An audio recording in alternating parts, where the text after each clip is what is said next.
Good morning and welcome to the Career Shaper. You are listening none other but Subhas Poddar. This is a microset on modern Indian history and focus is given on the growth and development of the Indian national movement. Questions are frequently asked from this chapter, especially in the commission level exams. Now let's do this job of set solving. Question number 1 देखें। आधुनिक postal system का विकास और electric telegraph का परिचय 1850 के दशक में हुआ। उस वक्त अंतर्देशीय पत्रों का यूनिफॉर्म पोस्टेज रेट कितना रखा गया था? ऑप्शन देखें, 1/4 आना, 1/2 आना, 1 आना, 3/2 आना। तो इसका आंसर बी हो जाएगा, 1/2 आना रखा गया था।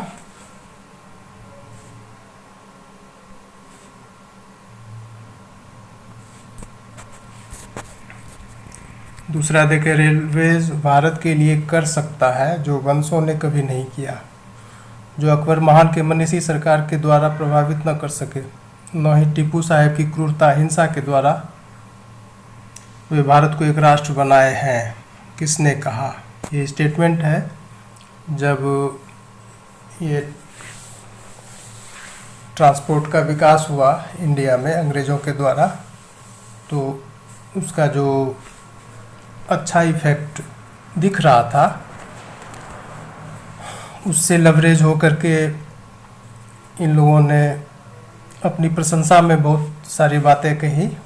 उसी में से एक स्टेटमेंट ये भी है। देखिए, ऐसा स्टेटमेंट किसने दिया? Edwin Bevan, Edwin Arnold, Percival Griffiths, R Copeland. तो ये एडविन आर्नोल्ड थे। बी होगा इसका आंसर।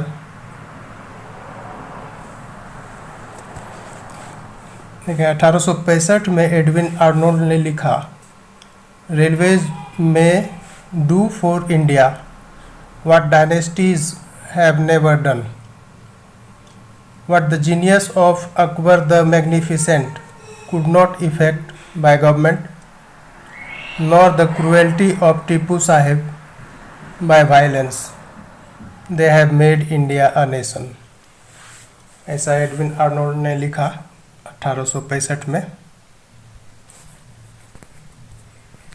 3 नंबर देखें, भारत में अंग्रेजी शिक्षा प्रणाली का उद्घाटन करके किसने 1835 में एक गंभीर फैसला लिया था? ये एक मोमेंटस डिसीजन था कि इंडिया में सिस्टम ऑफ एजुकेशन जो है इंग्लिश का करना है, और उसका उद्घाटन कर भी दिए। तो इसमें कौन थे शामिल? देखिए, इसमें 3 व्यक्ति शामिल थे, गणमान्य व्यक्ति।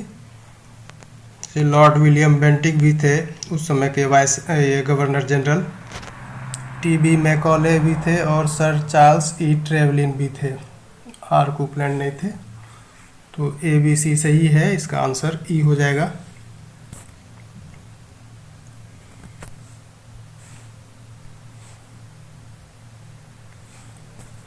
ए बी सी तीनों शामिल थे इसमें। 4 नंबर देखें, बंगालियों, पंजाबियों, तमिलियनों, महाराष्ट्रियनों आदि को अखिल भारतीय आंदोलन संगठित करने या एक मंच पर आने में लिंगुआ फ्रैंका बना। लिंगुआ फ्रैंका समझ रहे हैं? लिंगुआ फ्रैंका का मतलब होता है a language used for communication between the people of an area in which several languages are spoken.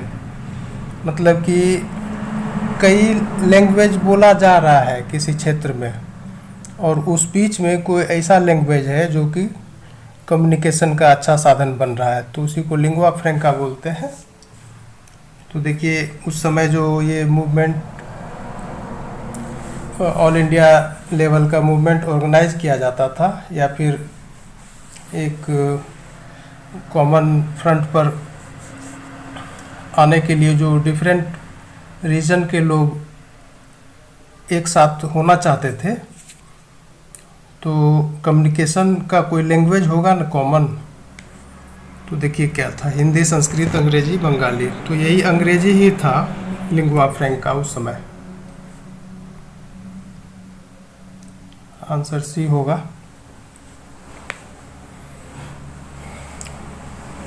शिक्षित भारतीयों के लिए अंग्रेजी कॉमन लैंग्वेज था उस समय, जो जिसको इंटेलिजेंसिया बोलते हैं, मिडिल क्लास इंटेलिजेंसिया। 5 नंबर देखें, मध्यम वर्गीय प्रबुद्ध वर्ग किसने बनाया। अब ये भी सवाल उठता है कि मिडिल क्लास इंटेलिजेंसिया का फॉर्मेशन कैसे हुआ। ऑप्शन देखें, विलायत से वापस आने वाले भारतीय, विलायत रिटर्न इंडियंस, सदा फैलने वाले अंग्रेजी पढ़े लिखे वर्ग, एवं एक्सपेंडिंग इंग्लिश एजुकेटेड क्लास, मध्यम आय वाले हिंदी भाषी भारतीय, संस्कृत जानने वाले भारतीय। तो ये ऊपर के दोनों ऑप्शन सही हैं। इन्हीं दोनों की वजह से मिडिल क्लास इंटेलिजेंसिया का फॉर्मेशन हुआ भारत में। तो आंसर इसका ई चला जाएगा, ए भी सही है।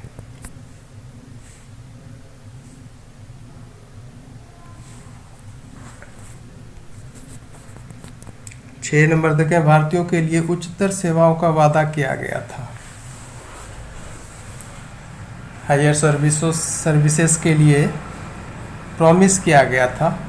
देखिए ऑप्शन, 1833 का चार्टर एक्ट, 1853 का चार्टर एक्ट, 1858 का महारानी का उद्घोषणा यानी क्वींस,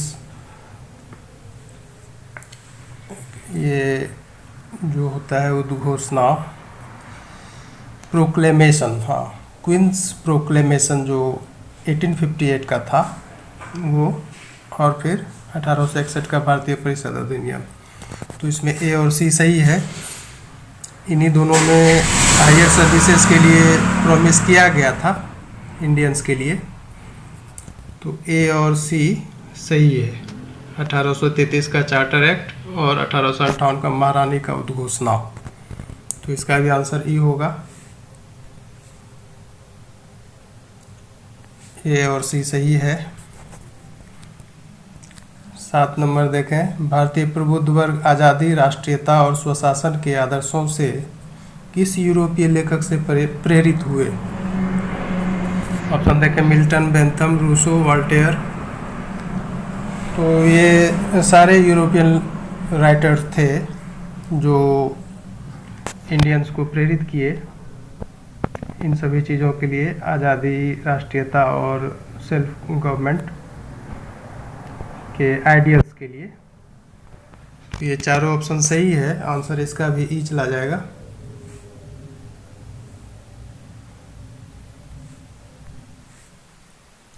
ये सब सही है। इसके अतिरिक्त और भी लेखक थे जैसे कि सेले, मिल, स्पेंसर। ये लेखक लिबरल और रेडिकल सोच के थे। इन्होंने ही इन भारतीयों को भारत में ब्रिटिश राज के एनाक्रोनिज्म के प्रति स्पष्ट किए। एनाक्रोनिज्म क्या होता है? एक तरह का ओल्ड फैशन आइडिया होता है। एन ओल्ड फैशन्ड आइडिया को एनाक्रोनिज्म बोलते हैं। तो ये जो ब्रिटिश रूल था ये भी मोनार्की के तहत ही चलता था। इम्पेरियलिज्म, साम्राज्यवाद का जो था नियम, तो वो तो ओल्ड फैशन में ही चल रहा था, इसलिए एनाक्रोनिज्म उसको बोला जाता है। 8 नंबर देखें, भारतीय मालिकों के अंग्रेजी और वर्नाक्युलर समाचार पत्रों में अप्रत्याशित वृद्धि देखी गई। ये इंडियन ऑन्ड इंग्लिश और वर्नाकुलर न्यूज़पेपर्स था जिसमें काफ़ी वृद्धि देखा गया। तो ये टाइम पीरियड पर बेस्ड क्वेश्चन है, कब ऐसा हुआ? ऐसा हुआ 19वीं सदी के उत्तरार्ध में। ऑप्शन सी इसका सही है, latter half of the 19th century. जैसे कि 1877 में लगभग 169 न्यूज़पेपर्स वर्नाकुलर भाषा में प्रकाशित हुए। इसका सर्कुलेशन 1 लाख लोगों तक हो गया था। ऐसे देखेंगे तो भारतीय प्रेस की भूमिका जन विचारों को गतिशील करने, राष्ट्रीय आंदोलनों को संगठित करने, जन विवादों को दूर करने और राष्ट्रवाद को प्रोन्नत करने में होने लगा। और ये कोई एक्सग्रेशन भी नहीं होगा, यानी कि ये कहना अतिशयोक्ति नहीं होगी कि प्रेस भारतीय राष्ट्रवाद का आईना और लोकप्रिय जनशिक्षा का प्राथमिक माध्यम हो गया था। तो इसका आंसर सी हो जाएगा 19वीं सदी के उत्तरार्ध में।